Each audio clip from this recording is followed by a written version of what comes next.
Good morning friends, this is Anil and welcome to संसे बनेच।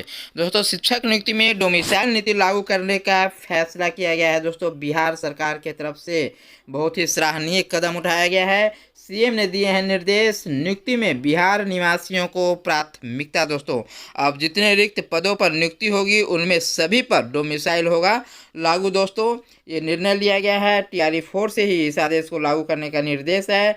वर्ष 2026 में टीआरई 5 का किया जाएगा आयोजन। दोस्तों, यहाँ पे देखिए, अब नई व्यवस्था के तहत यह होगा कि शिक्षकों को जितने रिक्त पदों पर नियुक्ति होगी उनमें सभी पर डोमिसाइल लागू होगा। शिक्षकों का नियुक्ति में डोमिसाइल की मांग लंबी अवधि से होती रही है। यह मांग उस समय और तेज हो गई जब शिक्षकों की बड़े पैमाने पर हुई नियुक्ति में यूपी, झारखंड, पश्चिम बंगाल के साथ साथ दिल्ली और महाराष्ट्र के रहने वाले बिहार में शिक्षक बन गए।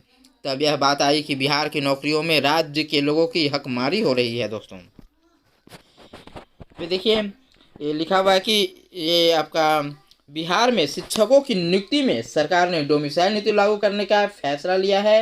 यानी नियुक्ति में बिहार के निवासियों को प्राथमिकता मिलेगी। दोस्तों, मुख्यमंत्री नीतीश कुमार ने सोमवार को अपने एक्स हैंडल पर सरकार के इस निर्णय की जानकारी दी। दोस्तों, डोमिसाइल को लेकर के समय समय पर दोस्तों पटना के सड़कों को रोक दिया जाता है, अभ्यर्थी आंदोलन करने लगते हैं। अभी पिछले दिनों भी ऐसा ही किया जा रहा था और एक लंबे समय तक मुहिम चलाई गई। दोस्तों, और उसके बाद छात्रों को, बिहार के छात्रों को ये सफलता मिली है और डोमिसाइल लागू कर दिया गया है। हालांकि इसकी मांग टीआरई 1 से ही की जा रही है, लेकिन सरकार ने टीआरई 1, टीआरई 2, टीआरई 3 में इस तरह का डोमिसाइल नीति लागू नहीं किया गया था। टीआरई 4 को लेकर के अभ्यर्थियों के बीच में काफ़ी आक्रोश हो गए थे और अभ्यर्थी लगातार पटना की सड़कों को जाम कर रहे थे। दोस्तों, कल भी एक आंदोलन किया गया था। दोस्तों, और छात्राओं को इसका श्रेय जाना चाहिए। खासकर दिलीप सर ने एक सराहनीय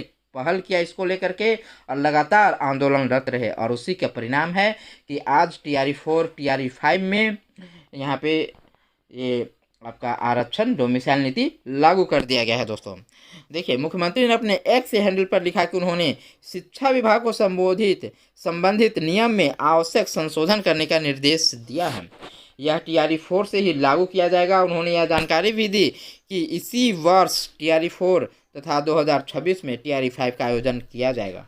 टीआरई 5 के आयोजन के पूर्व एसटीईटी का आयोजन किए जाने का भी निर्देश दिया गया है। दोस्तों, मुख्यमंत्री ने कहा कि नवंबर 2005 में सरकार बनने के बाद से वह शिक्षा व्यवस्था में सुधार के लिए लगातार काम कर रहे हैं। शिक्षा व्यवस्था के सुदृढ़ीकरण को ले बड़ी संख्या में शिक्षकों की नियुक्ति की गई है। शिक्षकों की नियुक्ति में डोमिसाइल नीति लागू किए जाने के फैसले का असर यह होगा कि नियुक्ति के लिए सभी पद बिहार के लोगों के लिए सुरक्षित रहेंगे। वर्तमान में व्यवस्था यह है कि आरक्षण की व्यवस्था के तहत जिन रिक्तियों पर नियुक्ति होनी है उन सभी पर डोमिसाइल लागू है। यानी दूसरे प्रदेश के लोगों की नियुक्ति आरक्षित सीटों पर नहीं हो सकती है। यह हिस्सा 74% के करीब है। इनमें जाति के आधार पर आरक्षण का 50% और 10% ईडब्ल्यूएस है। शेष रह गए 40% रिक्तियों में महिलाओं का 35% का क्षैतिज आरक्षण है, जो लगभग 14% हो जाता है। इस तरह यह 74% हो जाता है। अगली बड़ी खबर है दोस्तों, शिक्षा विभाग के अपर मुख्य सचिव ने पत्र जारी किया। मुखिया वार्ड सदस्य भी देंगे सूचना। स्कूल से गायब रहने वाले शिक्षकों की अब गांव वाले करेंगे निगरानी। दोस्तों, बच्चे बीच में स्कूल से निकलेंगे तो अभिभावक को जाएगा फोन। अब अभिभावक भी इसके लिए जिम्मेवार होंगे। दोस्तों, अभी तक शिक्षकों को ही जिम्मेवारी दी गई थी। अपर मुख्य सचिव ने हिदायत दी है कि सभी शिक्षक अपना अवकाश स्वीकृत कराने के बाद ही विद्यालय छोड़ेंगे। अमूमन अब यही होता आ रहा है पिछले कई वर्षों से। दोस्तों, अगर कोई भी शिक्षक बिना अवकाश स्वीकृत कराए अवकाश पर चले जाते हैं तो इसकी सूचना जिला शिक्षा पदाधिकारी को दी जाए। प्रधानाध्यापक और प्रधान शिक्षक एक पंजी रखेंगे जिसमें आकस्मिक स्थिति उत्पन्न होने पर यदि बच्चे विद्यालय कार्य अवधि के पूर्व विद्यालय छोड़कर कहीं आवश्यक कार्य से जाते हैं तो उनके संदर्भ में पंजी में तिथि एवं समय अंकित किया जाएगा। आकस्मिक स्थिति में बच्चों के अभिभावक को दूरभाष पर सूचना दी जानी चाहिए कि उनके बच्चे विद्यालय समय पूर्व छोड़कर घर या अन्य जगह अवकाश कार्य से जा रहे हैं। दोस्तों, यहाँ पे देखिए, स्कूलों में लाउड स्पीकर से बच्चे बुलाए जाएंगे। टन टन टन सुनो घंटी बजी स्कूल की, चलो स्कूल तुमको पुकारे, शिक्षा का यह अधिकार गीत स्कूल शुरू होने से 9:30 बजे के 15 मिनट पहले 2 बार बजेगा। लाउड स्पीकर पर इस गीत को बजाने की जिम्मेदारी सभी प्रधानाध्यापक और प्रधान शिक्षक की होगी। रोज अभिभावकों को लाउड स्पीकर से स्कूल संचालन की जानकारी दी जाएगी।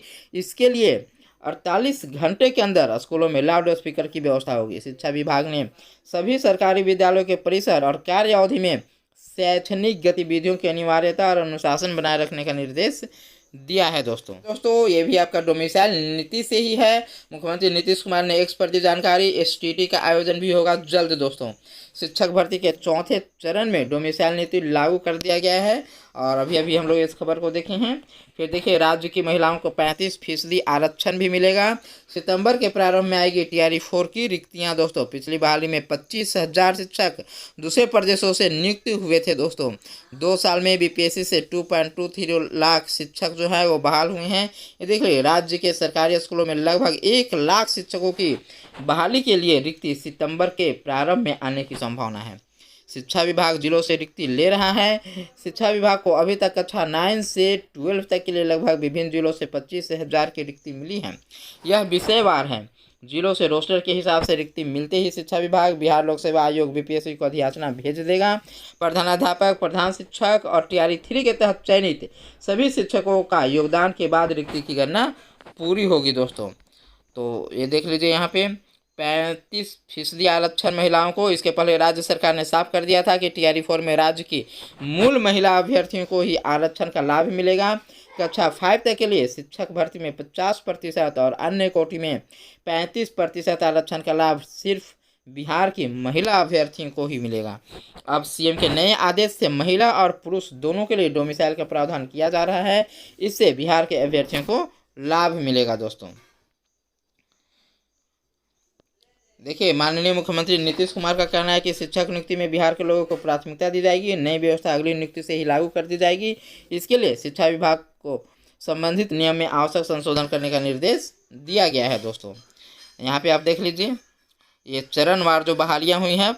जो पहला चरण आपका हुआ था TRE 1 जो हुआ था दोस्तों, उसमें 1,02,871 बहाली हुई थी। सेकेंड में TRE 2 में 69,500 और TRE 3 में दोस्तों 51,389 बहाली हुई है। देखिए, अगली खबर है दोस्तों, क्रिकेट से लेकर के है। रोमांचक, भारत ने इंग्लैंड के जबरे से छीन ली जीत। दोस्तों 9 विकेट चटकाकर मैन ऑफ द मैच बने हैं मोहम्मद सिराज। दोस्तों ये देख लीजिए, ये तस्वीरें। अगली इंडिया की ऐतिहासिक जीत है, अविश्वसनीय जीत है। सिराज बने सरताज। अंतिम दिन इंग्लैंड से छीना मैच, भारत की सबसे करीबी जीत। सीरीज भी बराबर, मात्र 6 रनों से जीत मिली है। दोस्तों यहाँ पे देख लीजिए, भारतीय कप्तान शुभमन गिल का कहना है कि सिराज किसी भी कप्तान का सपना है। उन्होंने हर गेंद और हर स्पेल में अपना सब कुछ झोंक दिया। 2-2 की बराबरी यह दिखाती है कि दोनों टीम कितने जोश से भरी थी और उन्होंने कितना अच्छा खेल दिखाया। अब आपके पास सिराज और प्रसिद्ध जैसे गेंदबाज हो तो कप्तानी आसान लगती है। हमें पूरा विश्वास था, कल भी हमें पता था कि वे दबाव में हैं। दोस्तों के साथ बने रहें, वीडियो को लाइक और चैनल को सब्सक्राइब अवश्य कर दें। बहुत बहुत धन्यवाद।